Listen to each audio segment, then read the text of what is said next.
Tips po and guide sa mga baguhang EcoSport owner. I-on po natin lagi yung ating fog light para visible po tayo sa daan. Tingnan niyo yung kasalubong namin.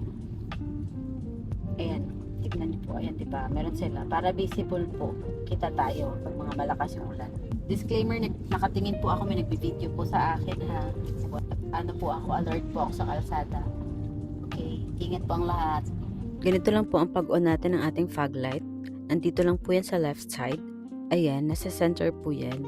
Ilalagay niyo po dyan sa center niyan. And then makikita niyo po sa dashboard natin naka-green na. Ibig sabihin po niya naka-on na ang ating fog light.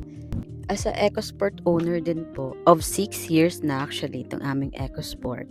Sobrang darang lang talaga ng mga tutorial para sa ating mga second gen owner. Kaya po ito, I decided to share tips and guides po para sa mga new driver and owner po ng second gen EcoSports. Ito po ay pauwi na kami sa Surigao City, Surigao del Norte. At rumaragasa po ngayon si Bagyong Basha.